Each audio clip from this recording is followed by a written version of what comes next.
In previous times, I think the way to get finally quiet was through defeat. There's just no other options. You've tried everything, everything's failed. Now you've lost everything, and I don't know what to do next, basically. And so then there's the surrender out of defeat.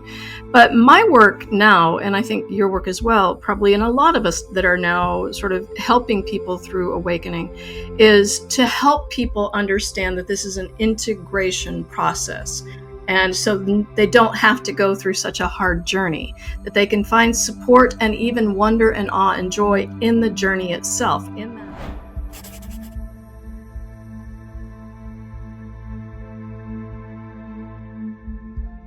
Hi, everyone. I am so excited to introduce to you, if you haven't already heard of her, Mary Reid, who I'm a huge fan of. She is a mystic wisdom guide and also an author. So, Mary, thank you for being here. Thank you. I'm so happy to be here. I really appreciate your invitation. And it's always a joy to talk to you, no matter what the occasion. Well, I'm thrilled to have you here. And, more than anything else, I'm thrilled to have you here just so that you can share your knowledge and wisdom, and what you do, because it's fascinating. And I can say that because I've witnessed it. That's why I'm such a fan. I had an incredible experience with not only Mary and her loving heart, but the gift that she has is phenomenal.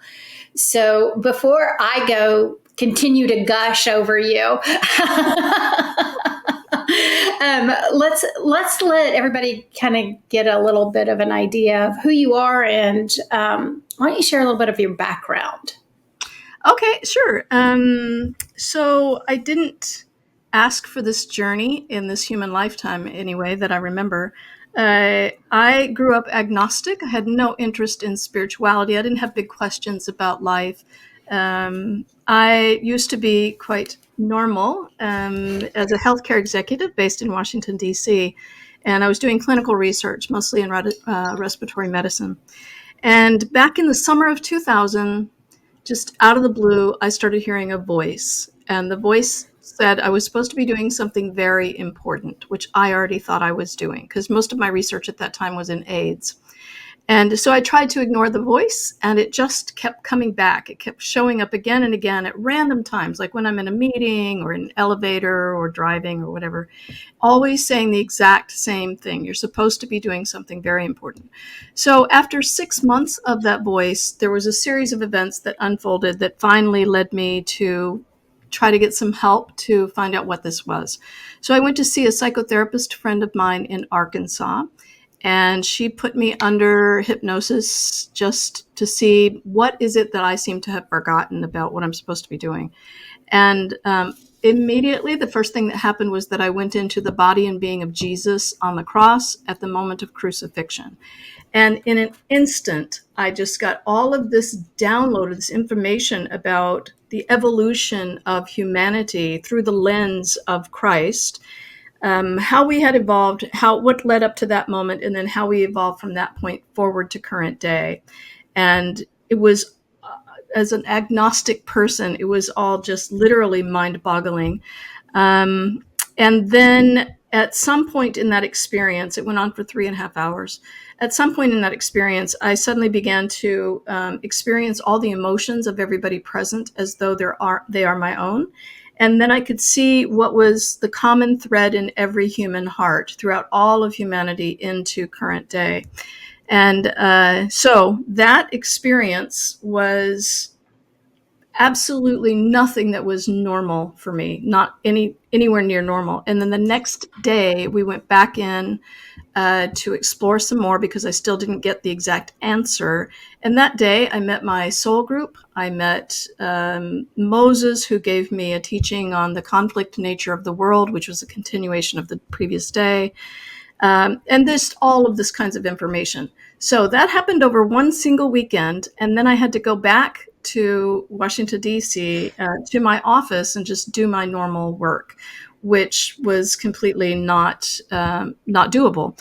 So then after that, I just began to have these metaphysical experiences spontaneously, just on my own, when I'm walking in a forest, when I'm sitting quietly, when I'm doing dishes, coming into or out of sleep.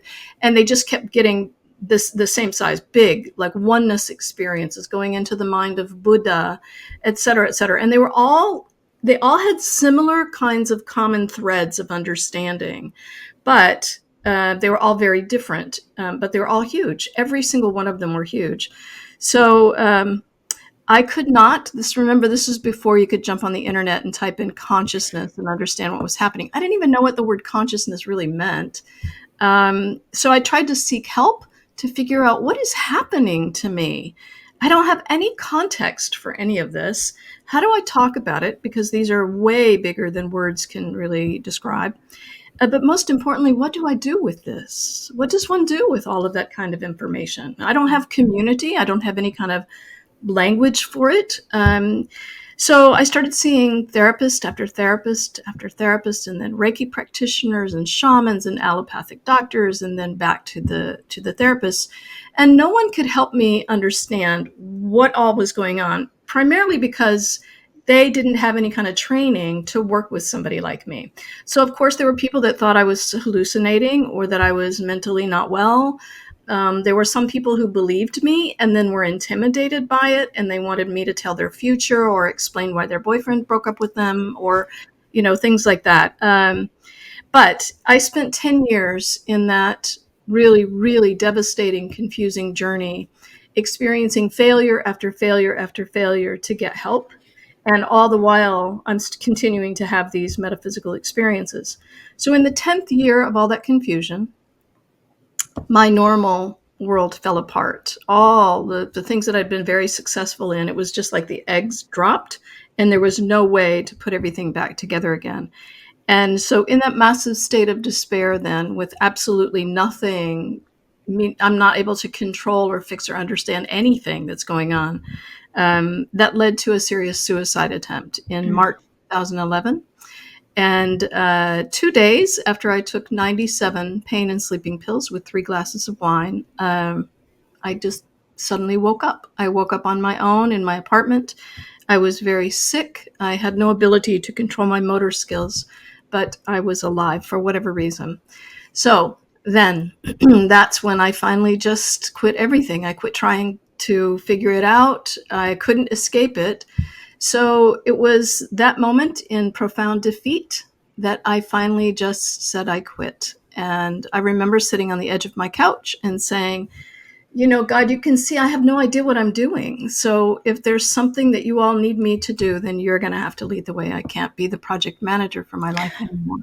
And then in that really supreme state of surrender, all the doors just started flying open. And within 6 months of the suicide attempt, I was led to India to meet a high Tibetan Lama and tell them about my experiences. I was invited to stay, and that's where I spent most of the next 7 years, was living in a tiny Buddhist nunnery in the Himalayas. And I want to know about that.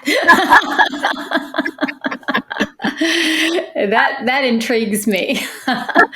So I didn't mean to interrupt you. So what were you saying? That's okay. But that's the point at which I could finally just stop trying to be active in the world in the normal way and let everything finally come together, let everything integrate. And then that understanding of what was happening came from within me. Mm-hmm. It was just revealed piece by piece. There was literally a one event that led to just everything going and like a whole picture finally framed, and I understood, oh, okay, I get what's happening. So I never looked back. I've been on this journey ever since. That was October 2011. Well, and I'm going to build on this, and only because there's a number of people, people that have had near-death experiences, and things that all of a sudden they're put into this situation, and they see something that they've never heard of before. They don't understand. They don't recognize it. They are completely lost, just like you. And so what I'm curious about is, well, let me back up. I'm curious about a number of things, but I want to make this statement. I think it's so interesting that, when you went through this and you were searching so hard that you had to lose everything to break.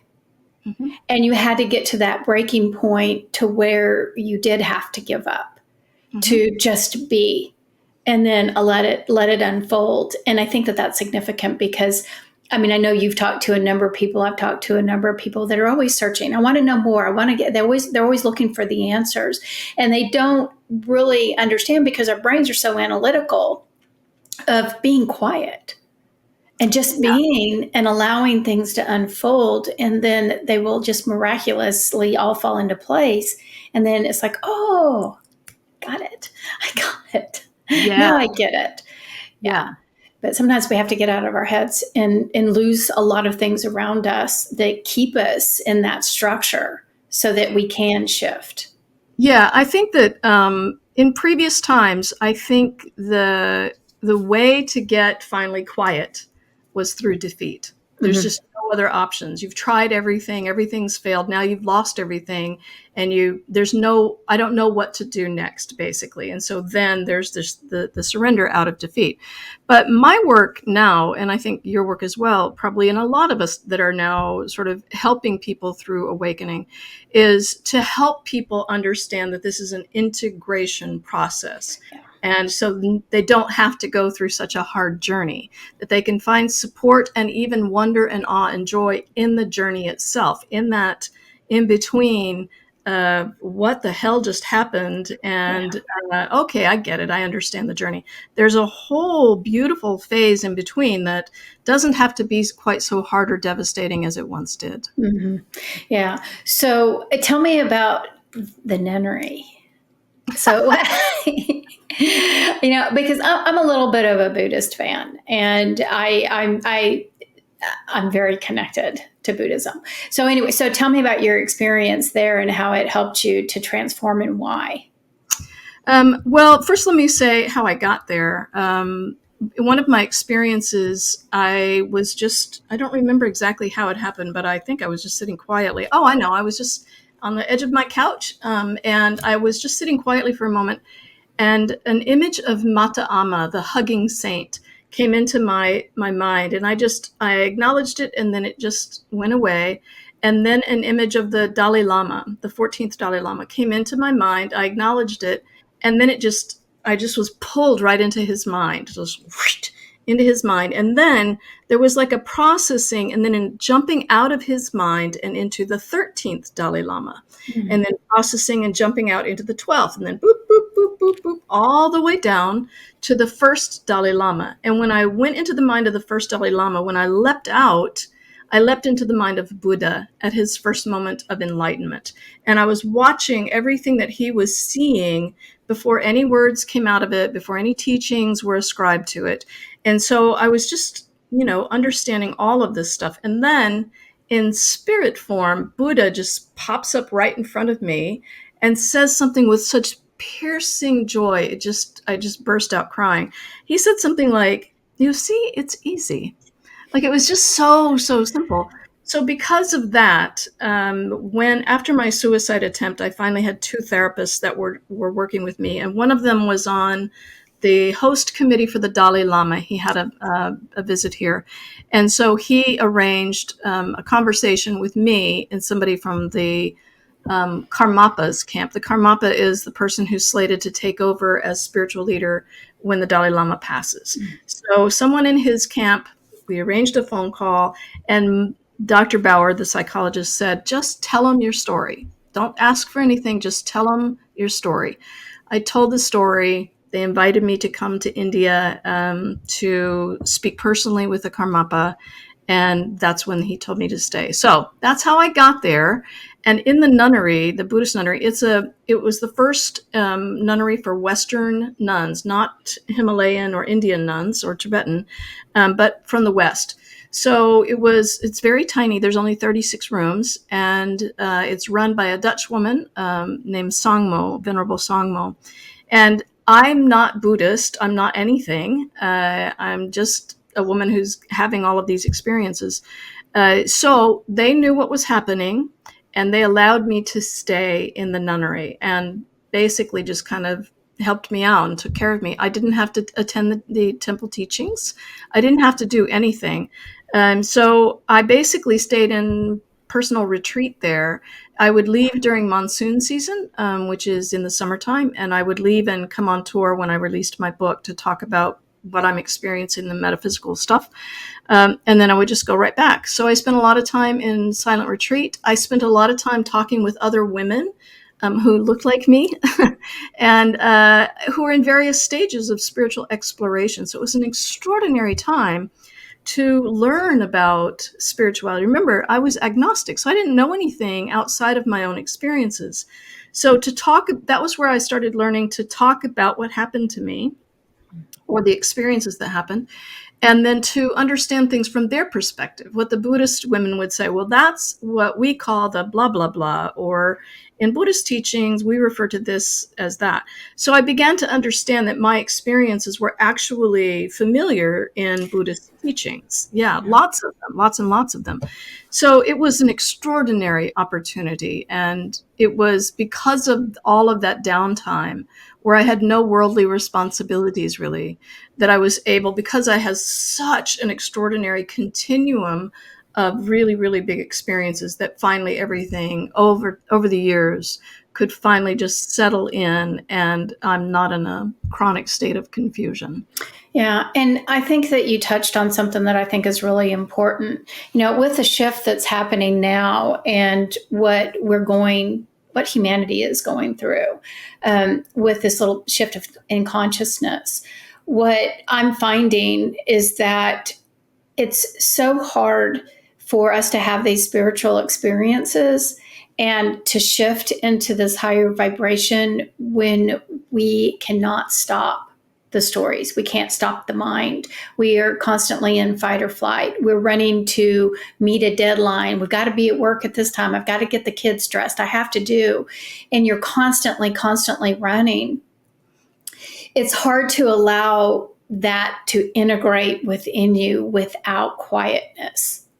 Yes, that's what we call what my guides call the end of effort. So that we work in a world that's achievement oriented. Yeah. It means you're always doing. There's always an effort, which means that you're thinking about what's the thing to do.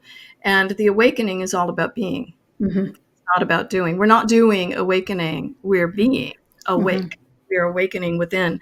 And so this is the big shift. So in our work, so much of what I talk about and my guides talk about is how to be aware of how I'm being, no matter what I'm doing, right? We can continue to do some of the old things. We will not feel like doing a lot of the same old things. But even in our work or our relationships or our community, we can be more aware of, how am I showing up in this moment? Am I really being driven by the mental analysis and expectations and all of these old frameworks? Or am I in a state of being and allowing and appreciating, and a very different state? And just that little turnaround can really help us realize, oh my God, my mind is always just frantic. And in my experience, again and again and again, I've been shown just how incredibly exhausted our blessed mind is. Mm-hmm. Our blessed mind is trying so hard to get to a place it can't get to. It's trying to work its way into rest, right? It's trying to work its way into ease, and it just can't do it. Yeah. It can't, in a separation where it thinks it's separate from its source, it can't strategize in separation about how to unite, right? It's two separate spheres of consciousness. Mm-hmm. And how significant it is to be able to do this. And this is where we're heading. And and I think that's why I really want to emphasize this specific discussion, is because we are fighting amongst ourselves, within, not amongst, but within ourselves. And if you really begin to not only think about quieting the mind, but once you quiet the mind, what is the state of the body? Mm-hmm. Is the body still staying in fight or flight? And so not only so I can meditate for 30 minutes, I can actually accomplish getting quiet for 30 minutes, but has my body released? has the muscle tension released, has all of that, the built-in emotions that are ingrained in ourselves, those old memories, the trauma and all of that. And so this isn't just the process of just meditating. It's physical. I'm hearing my records are open. The mind, body, spirit connection, truly, it's the mind, body, spirit connection. And so when we think about the whole, what it encompasses, not only quieting the mind, but the physical body's connectedness, being able to stand whole and solid in your body, and then being able to feel that spiritual being that's within us, the full connection. And that's what's helping us, assisting us in shifting into consciousness. And I think that's the reason why I'm a little bit partial to Buddhism, because of that simple concept. It's not the religious practices, it's not the rituals, it's that simple principle. And everything that everything that the records always say to me, is simplify the mind. Simplify the mind, let the mind go. And they always call it the simplistic mind. We want you to have a simplistic mind. And that's where we're heading. And it's not just Buddhism, it's what the universe is telling us. But what this helps us see is a different self relationship. Because when you're on autopilot, the way that we've been living, is so many people, their self-talk without their realizing it is really kind of bullying. And they're like, oh, I should have done this better. Or what am I thinking?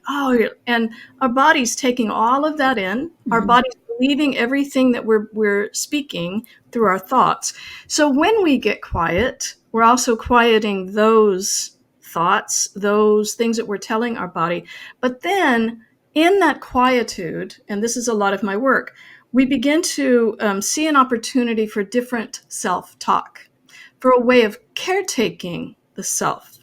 Not through platitudes, but genuinely, like there's some sadness or there's some regret or there's some pain, to be the caretaker of these things, not the rejecter of these things, or the worse, the conqueror of these things. Because all of these aspects of our life, ourself, are different aspects of our own being. So we keep trying to use one part of us, that good part of us, to make a bad part of us go away. And you'll notice that we can't, because it's all seeking the same home. It's all seeking the same connection, the same remembrance of what our true nature is. So we begin in those quiet thoughts as we're really coming into the body to begin to be our own beautiful caretaker. And then we start changing all those patterns. We start transforming all of those patterns into something that is far more healing, far more compassionate, far more body-centric. And now, in addition to that, in my own work, when we're in consultation or whatever, when somebody's they're coming deep, deep, deep into their own vibrational field, and they begin to have that kind of really exquisite understanding and realization, and maybe they're meeting their guides or they're having some realization about their own true nature, I always point out, we didn't go anywhere. We're right within you, right within your precious being right here, this vessel. And that's very helpful to remember, oh, yeah, it's all happening through here. I didn't go, to some other place where my body isn't. Everything is right here within. Well, and you just brought up something else. How often do we try to travel somewhere to find those experiences? I want to go to a different realm. I want to astral travel, or I want to go down to the earth, or, we have a tendency, and I don't even know where this really came from, but we always have this tendency to want to get outside of our body, to find what, God is outside in a different realm, in a different dimension somewhere. And we have forgotten in some way that no, all of this is within each and every one of us. And I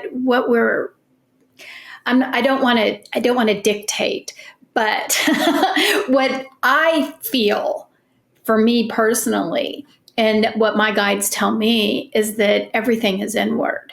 everything is inward, and it doesn't serve us to leave our bodies. It's more important to stay in our bodies and stay grounded. And what I've always been taught is that you allow the universe to come to you. You don't try to go to it. And then this keeps you more whole and complete. And this gets mucky when people talk about they're aiming for the out-of-body experiences. That used to be a very common sort of thing. But I can understand people's desire to transcend limitation, which is what the body feels like. That's a natural desire. But we'll use a common Buddhist philosophy, which is about the wave and the ocean. The wave is never leaving the ocean, right? It's just coming back into the truth of its whole source, the connection with its whole source. And so this is what we're doing when we come back into remembering that we haven't gone anywhere. This is, I'm part of all that is. So recognizing that everything is a part of it. We're not leaving, again, we can't make one part of us make another part go away, including the body. Right. And so just making sure that we have everything included here. This is not about setting something aside over here because we want the experience of wholeness. We can't experience wholeness and leave anything behind. Exactly. That's impossible. So this is about the embrace, the being, the true being, not the doing, but the being of all that we are, and then feeling all that's held in that. Because truly what we're doing is dropping into the deeper vibrational field, which is what you and I do in our work. Is that vibrational, where the wisdom is. Right. And I guess I do want to add to my statement that if anybody does do astral traveling or leaves their body, I am not judging. Okay.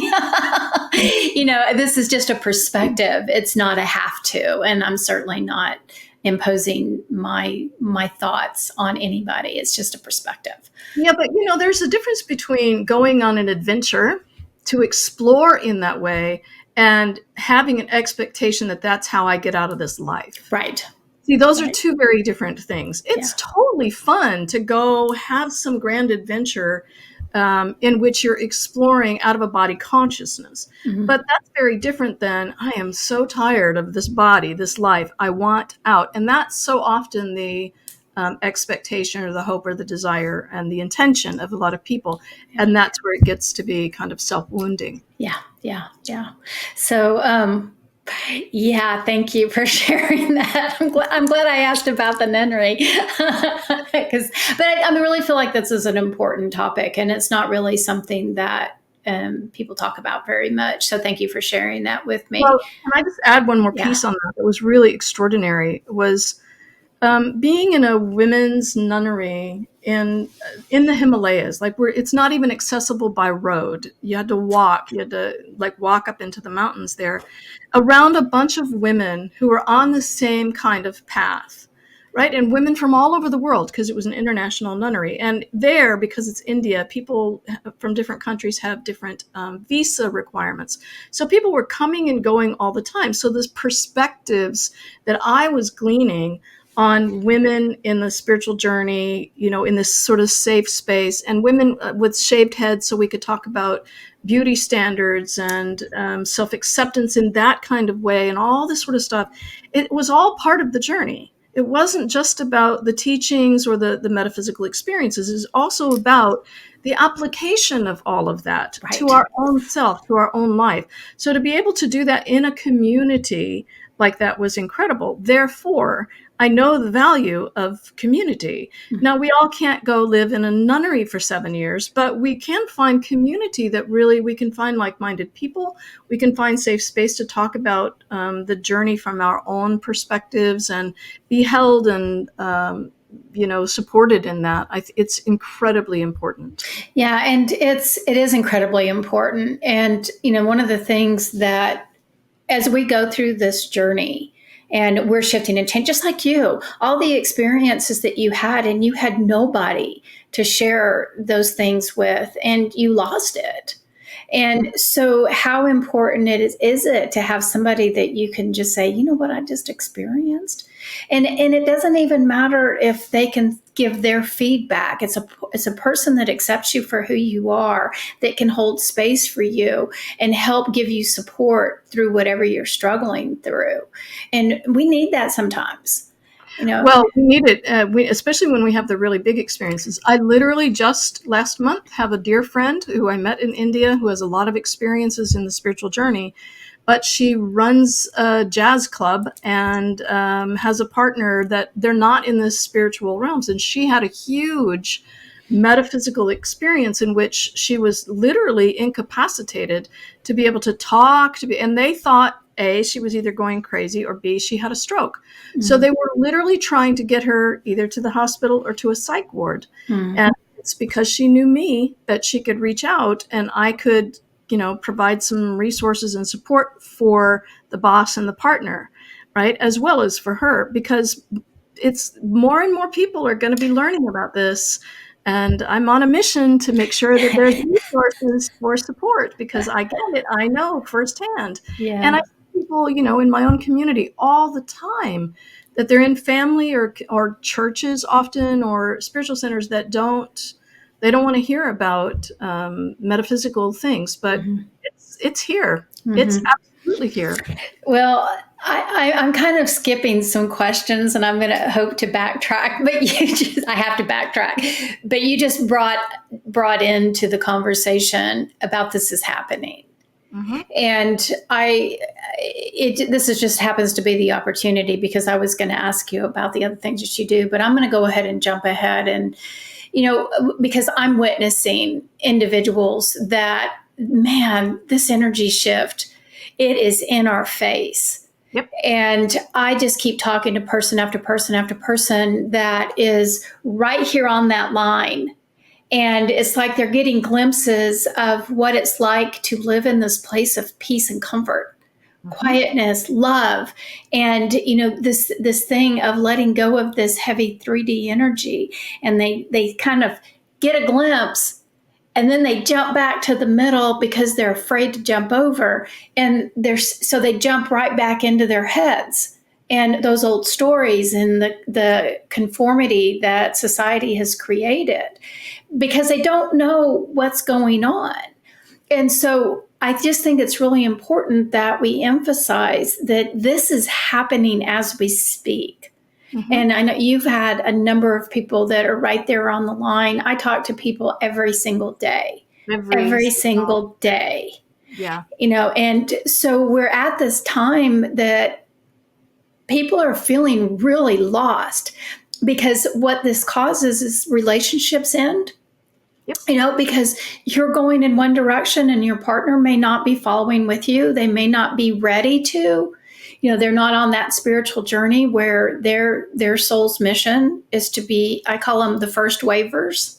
Mm. We're the first wave of these individuals that are shifting into this newer understanding of consciousness.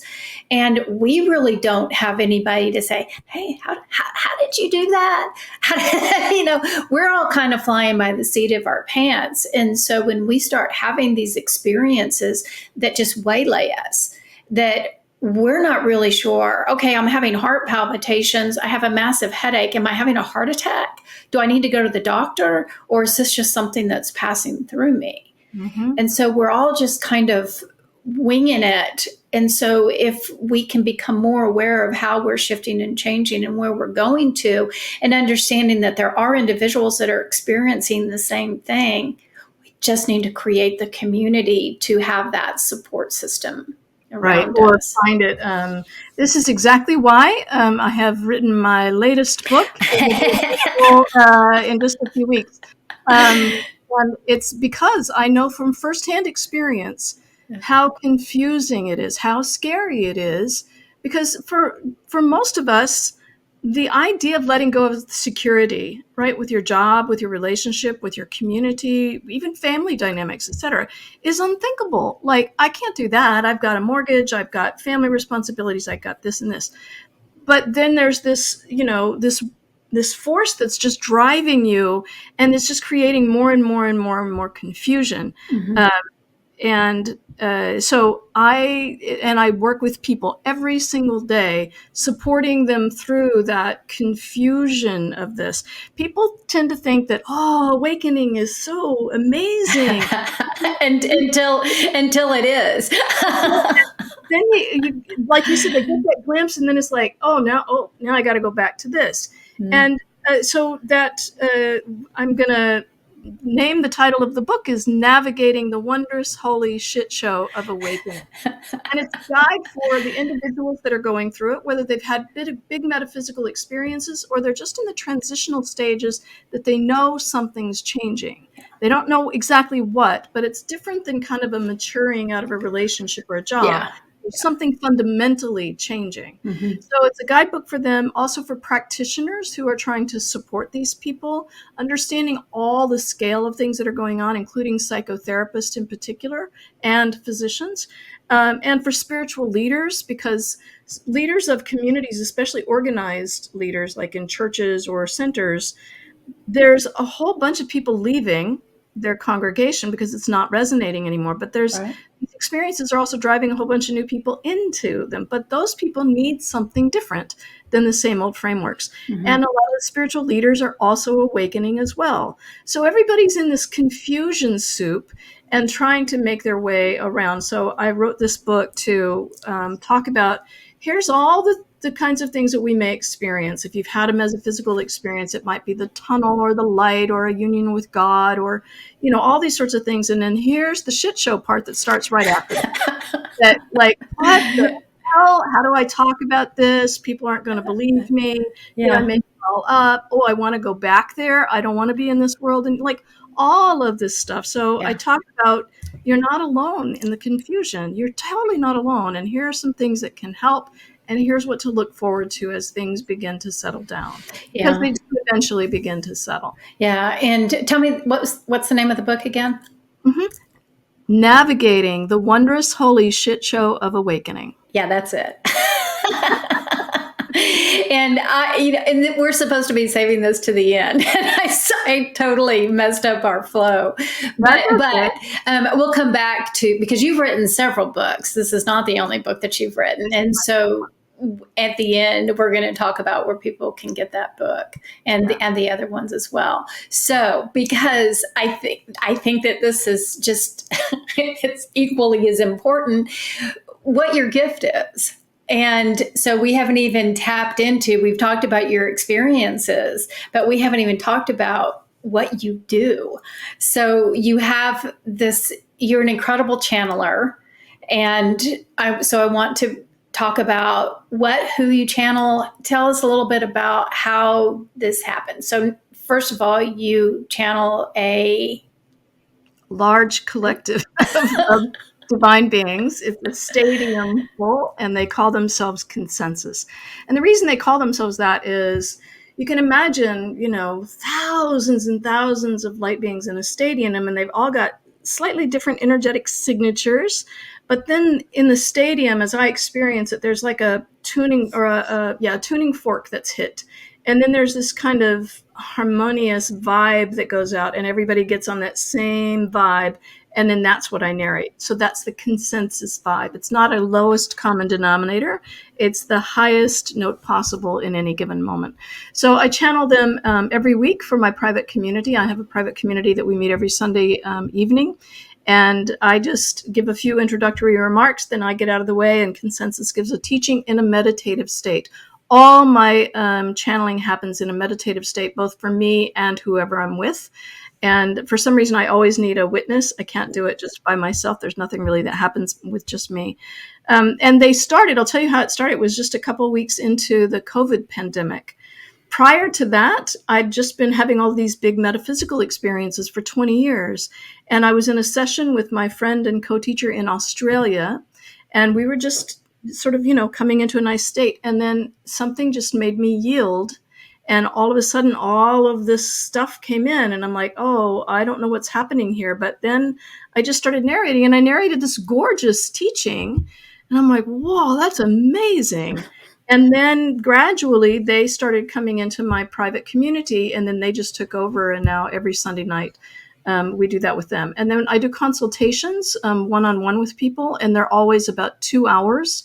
And that is a unitive experience with consensus. And so in that experience, I can read someone's field, whatever's in their highest interest right now, and I'll narrate that. And then there's a unitive experience in the stadium with consensus. And that's usually where we can explore what begins coming through the other person, not just through me. So it's like a co-channeling experience.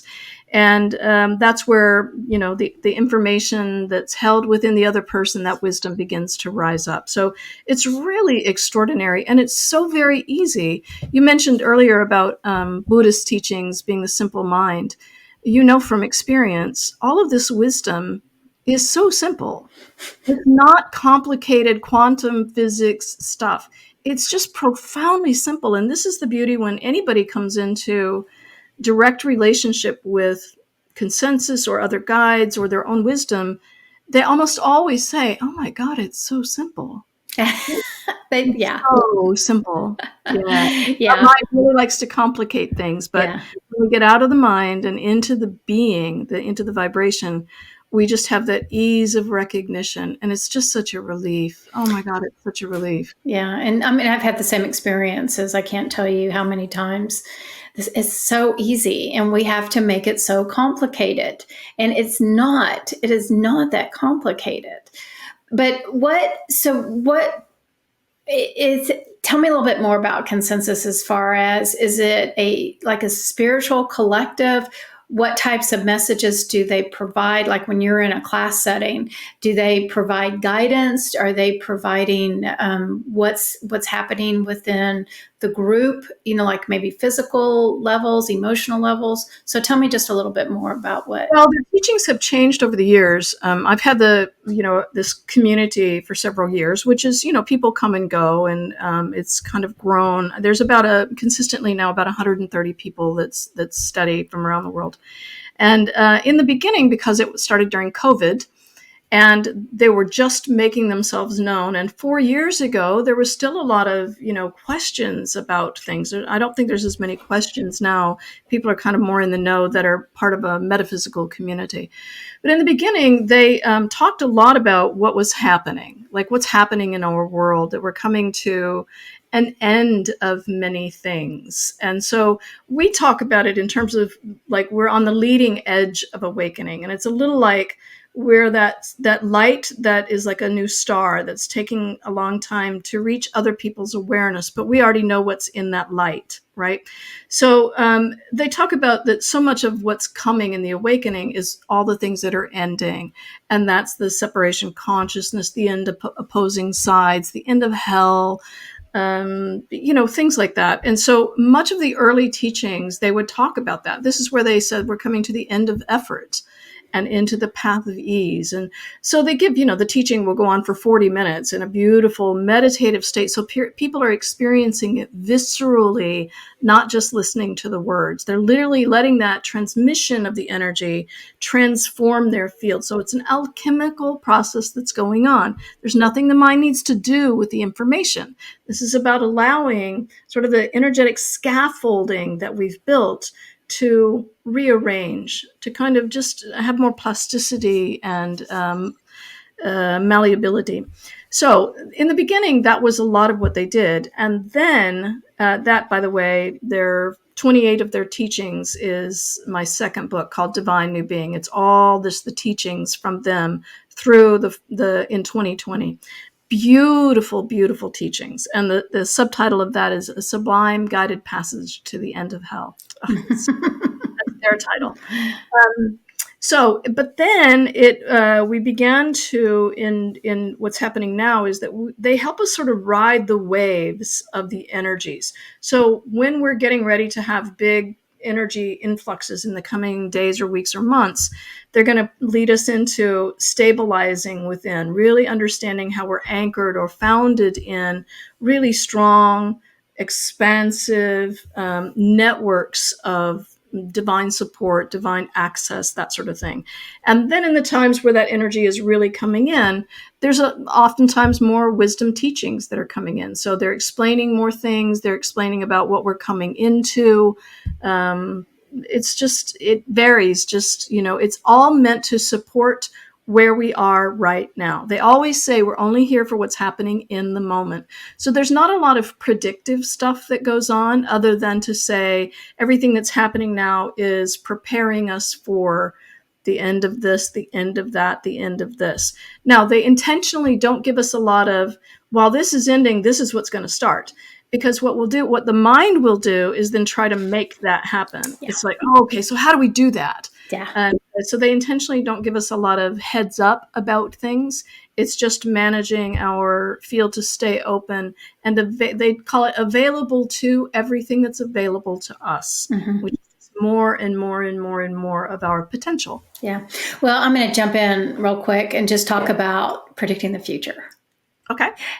Because I think that that's really specific. I mean, that's important for people to understand too, is that, whenever you're told something that something's going to happen in the future. I had a wise teacher many, many years ago. And this is when I was starting to get messages and I was seeing different things and, being shown some stuff that was going to happen in the future. And one of her messages that she told me, she said, put it on a shelf. And I, at the time I understood what she was saying, but she said, you need to keep moving forward one day at a time, one step at a time. Don't miss anything. Whatever was said to you, put it on the shelf.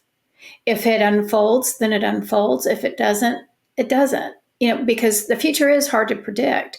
But what I'm told constantly is that there's a lot of times that the records won't predict the future because it's so important for the person to live every single step. That if you don't learn something that's supposed to happen tomorrow, and you're sitting in this expectation of what's going to happen 6 months from now, you miss everything that's happening from this minute to the 6 months.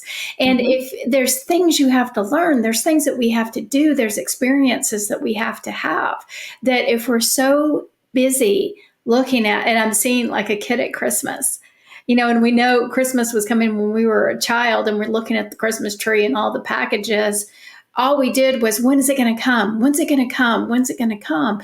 And we missed every single moment of being present, which is interesting that they use the Christmas tree and presents. And we're missing being present. And so I just want people to be aware of really thinking about how they look at the future and how important it is to be in that present moment. Well, it's the same exact whether you're looking at the past or you're looking at the future. You're not right here. Right. Not in everything that's available. This is a very important thing I'm about to say.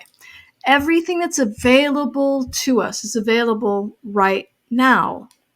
And so if we're focused outside of now, whether it's past or whether it's future, we're not available to what's available to us right now.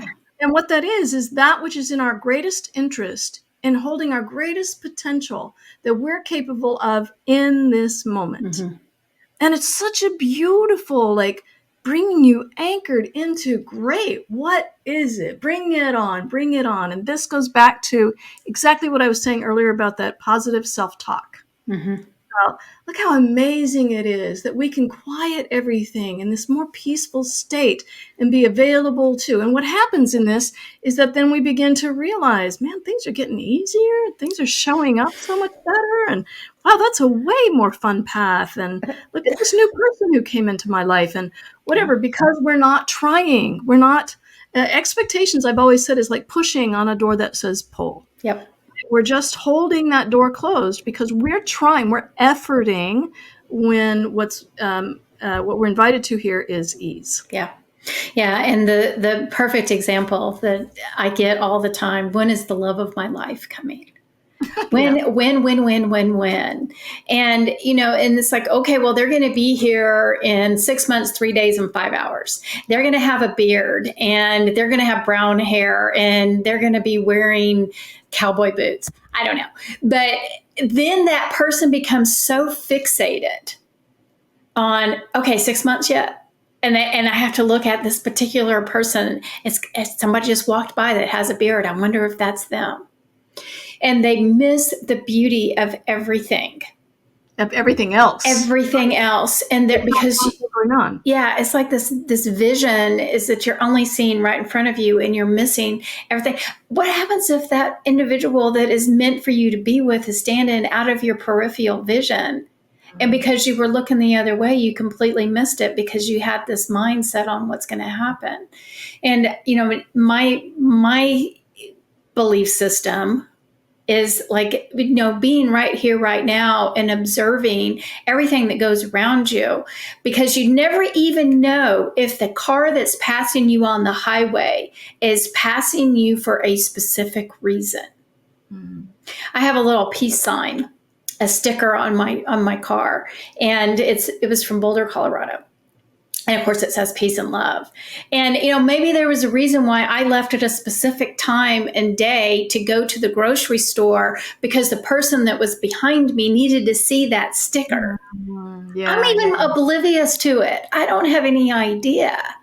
But the universe has this miraculous way of putting people and things in places where they're supposed to be, at the time. So, being present allows you to see the miraculousness, the synchronicities, the beauty of everything that is and what's unfolding around you. Mm-hmm. So there's my spiel.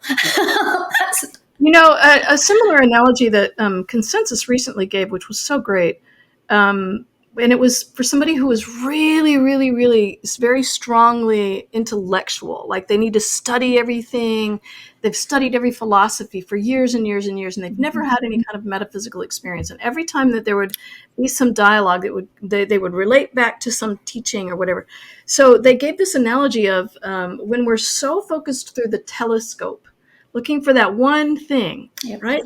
And we're just like this. Then we're not available to everything else, mm-hmm. Right? We're only seeing what's right there, and everything else is just in the meantime fully available to us. Mm-hmm. So the moment that we put the telescope down and then we have greater availability, everything begins to make different sense than it did through the singular lens, which is usually the mind. Yeah.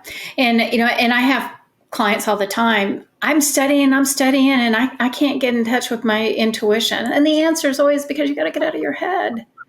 Get out of your head. And I can remember, and years ago, I was reading all the books in the late 90s. I was reading everything that I could. And I can remember I was doing a meditation and the words came to me, you need to stop reading and start living. It's time to put to work everything that you've read. Start living, stop reading and start living. And unfortunately, I don't know if unfortunately because it was meant to be, but I don't know. I don't know too many people out there, and I haven't read a whole lot of books because I stopped reading.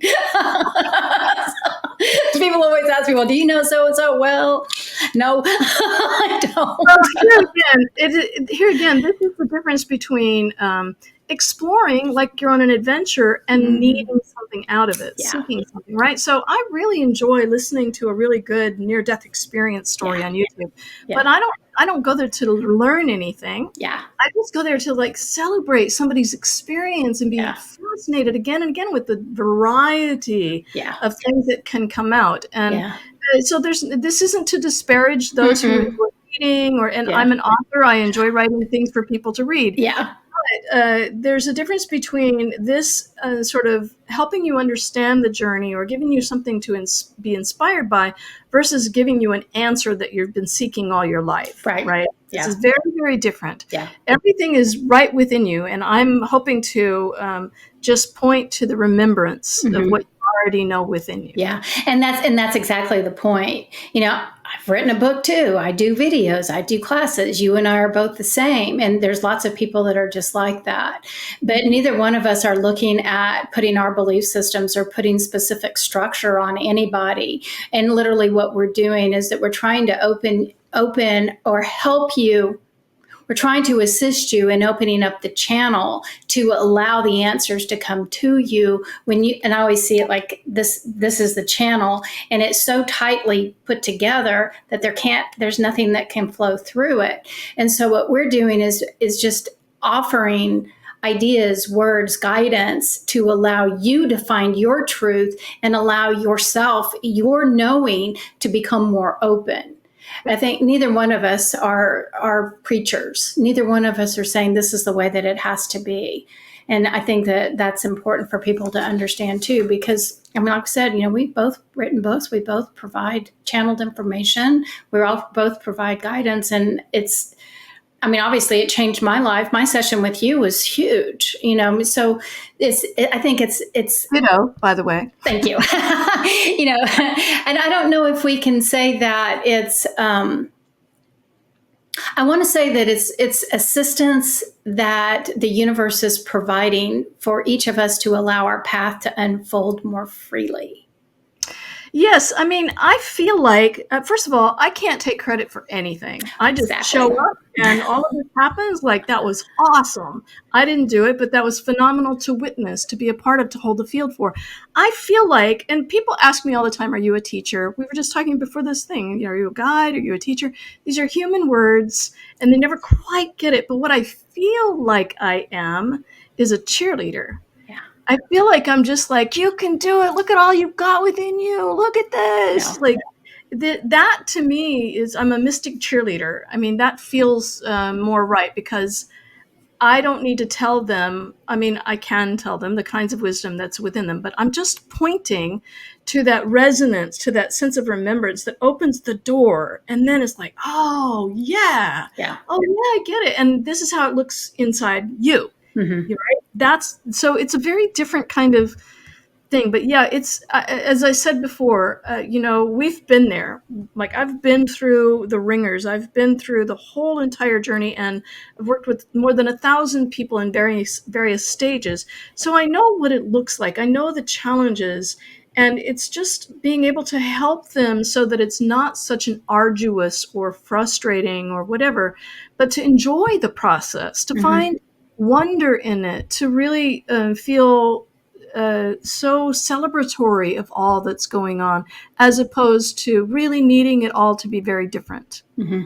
Yeah, exactly. And so I'm not predicting the future, but I'm curious. And since your guides, your consensus, like we said, not predicting the future, but where do you think that we're going as humans?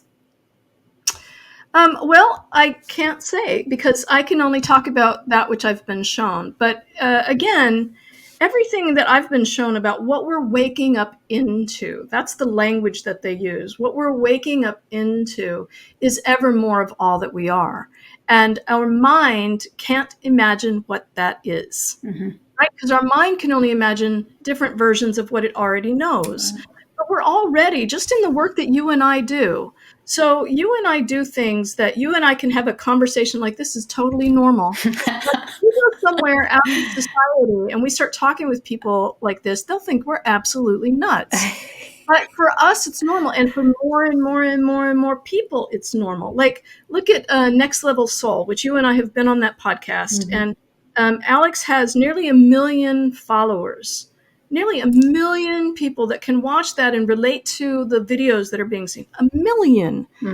Now, 20 years ago, that wouldn't have been the case. Even 10 years ago, it wouldn't be the case. Yeah. But more and more and more people are waking up to all of this. And I don't remember how I got off on this tangent. The question was, where do you think we're going as humans? So I think that more and more of us are coming into this becoming a normal, right? That our normalcy is changing. The definition of or the feeling of normalcy is changing to something more comfortable with the unknown. Because we're exploring ever more of our capacity, but we don't even know what our capacity is yet. You and I have realized different capacities in our lifetimes, and more and more people. This is why part of my book is for practitioners, because so many people, as they're waking up, are realizing that they have capacity for psychic mediumship or for reading fields or animal communicators or these kinds of things that they had no idea about 5 or 10 years ago, right? So where we're going is into a state where we're not so focused on the suffering and the stories and the traumas of the past, but the exploration of our potential. And that is, to me, is exquisitely exciting, because I see it every single day in myself and in other people, just about how incredible it is what we've can do, what we're capable of. I'm constantly, constantly excited. Mm-hmm. As you can Well, tell. I agree. I'm thrilled. I can't wait. And again, we see it every day, and we're just gosh, we're just a breath away from being in this new understanding and not being so stuck in that old programming of what we've been conditioned to be. So I think we're going to have to wrap up, and so I'm curious to know, what would your final words be to share your wisdom? Let's end this on something that you feel passionate about. Well, I'll end it with two things, if you don't mind. First, I just want to share a mantra that came to me that's been so helpful, just about thinking about who am I in the world? What am I doing in the world? And, people talk about, like, what's my mission? What's my purpose or whatever? But there was this simple mantra that came out that I say all the time just because I love how it feels. And that is, I am here in and as the love that I am. And when we really let that sink in, every single word of that, I am here in and as the love that I am, everything begins to shift: our relationship with self, our relationship to others, etc. But what I really want to end on, if you don't mind, is actually a poem that's in my last book, my next to last book, that's by Shalane Harkin. Do you mind if I Mhm. read that? Go ahead. It really sums up everything that we've been talking about. Uh, okay. My work is all about love, as you know. My website is Love Mary Reid. It's all just about love. And Shalane has the last words of my book, Humanity's Epic Awakening. And this is called Make Your Love Visible. God had a secret that she couldn't keep. And one day her heart exploded with the Big Bang. Her inability to contain herself became galaxies. She poured her heart out, and it slowly began sorting itself out into the universe. She spilled the beans, the stars, so completely her repressed blushing became sunsets.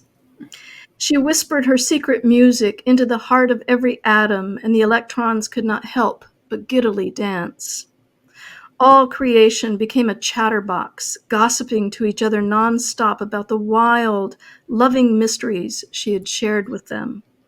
Evolution was what happened as the story of ecstatic wonderment was passed through life from ear to ear, changing slightly with each iteration. She set her truth to dancing with the whirl of her planets and kissed the nucleus of everything with her only real ordinance: make your love visible. Let's make our love visible. Let's do it. I'm all about I it. like it. I like it. So, Mary, tell us what your website is again. LoveMaryReid.com. Okay, and where can people get your books? Amazon.com, all four of them. Okay. And then we'll provide that information as well in the written content. So, Mary, thank you so much for being here. I'm so grateful. So grateful. And everybody that has joined us, thank you so much. And I hope everybody has a great day. Thank you again.